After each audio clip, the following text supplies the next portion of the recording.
And so I suppose with the Omega Pirate, you already had the Elite Pirate as a base to use, and then you could just tweak it, make it way bigger, and We yeah. made it way bigger, and then we just added AI behaviors on top of it. And then, like, a lot of it was actually built in scripting. So, like, a big part of the Omega Pirate is that he calls in other space pirates, right? And so that was like a real testament to our scripting system, is that basically they could expose certain like AI events to the game script so that like the Omega Pirate himself just goes into a mode of recharging, and then the designers controlled how the other pirates came in, how they teleported in, how they teleported out, everything. So an engineer didn't do that.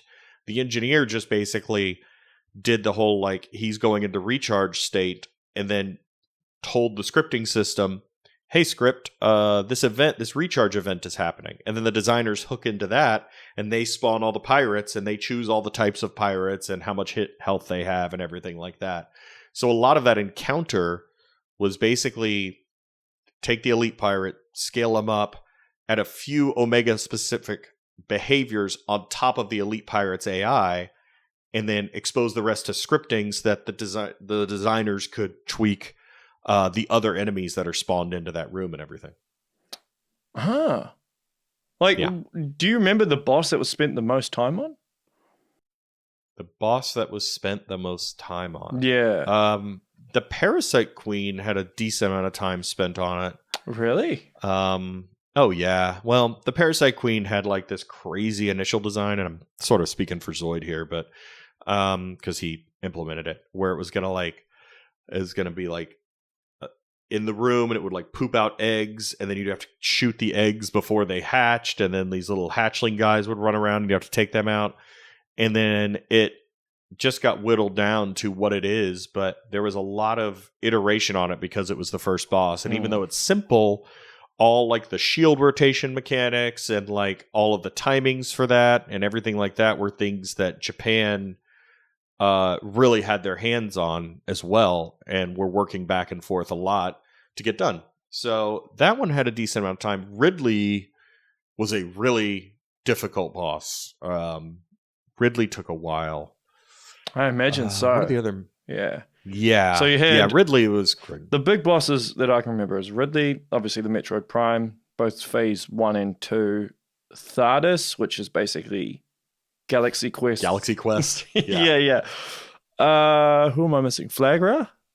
Flaaghra. A lot of time was spent on Flaaghra. Like, that's the thing. The bosses just all took a lot of time. Flaaghra. Flaaghra was a really hard one because of communication to the player about the mirrors, how to know when the mirrors were flipping and not, and what that really meant to Flaaghra. There's two types of damage in the game. There's the red damage where you're actually hurting something, and then what's called yellow damage, which is stun damage. So there's a lot of creatures where you're not actually impacting their hit points, but you're taking them to a stun state so that you can hurt them. Yeah, that's and right. Flaaghra was chock full of that. Like, in fact, the only time Flaaghra showed damage was like during the cinemas when it was, what a world, I'm melting, when the sun would hit it. And then it would flash red to show that's what you actually did to damage Flaaghra. But before that, nothing you were doing was actually hurting the creature. It was just getting it into the position to be able to do the bomb to, kill it. And so that was very hard to communicate and took like a ton of iteration and scripting of cinematic cameras and all that. The actual like engineering work on it was less difficult than scripting everything, because like Flaaghra was one where, it had the vines in there. And it had the morph ball tunnel that you had to go to. So then you had to like do enough of the sun things to have it release the vines. Then we had to show like one of the vines being released and zoomed into a morph ball tunnel, because nobody knew that those things were even morph ball tunnels. And then, then you had to go in there, bomb it, and then it did its little cinematic. Then it would flip all the mirrors again. It was just a mess because it was a lot of interlocking parts that actually had nothing to do with the creature, but everything to do with all like the blockers in the world and everything.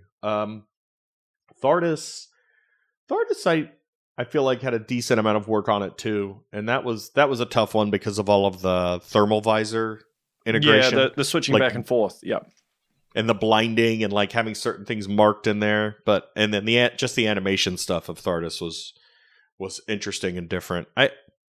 Ridley took a lot because Ridley was one where, unlike Flaaghra, it did everything. He crawled all around, he flew all around, all his bombs impacted and blew up things in the world. And Ridley had to be ridiculously smart and also feel like he's a creature moving in the world with you. Well, yeah, and there's such a build up to him as well. Very subtle in the way it's done, right? Because you meet him at the beginning, and then there's that little cutscene, I think, in Fendrana Drifts as well, where you see him fly over. And then the shadow that I'm not proud of that shadow. It looks a little bad. Like Mark Pacini really wanted to have the flyover and have the shadow cast on the world. We actually didn't do projected shadows that much in the game. And so I think I sort of hacked something in there, and it's not a proper projected shadow. Like it doesn't use linear perspective quite right, which is why it kind of looks like it crawls over the environment a little. But yeah, you have that. And then Ridley, the boss himself, is I think the only boss that also has a projected shadow. Like if when you look at him on the ground, he actually has a proper shadow on the ground, not just like a little puck shadow like the other enemies. Yeah, so he's a big deal. Ridley was a very, very, very complicated boss. The Metroid Primes were really complicated too, but they were also done like right at the end of the project. And honestly, like the engineers working on Prime stages 1 and 2 were just wiped. And there was tons of feedback, and those had a giant amount of iteration, and that was bad because those things are pretty complicated. But I think if they were done earlier in the project, it probably would have been a lot less of a mental nightmare for the people working on them.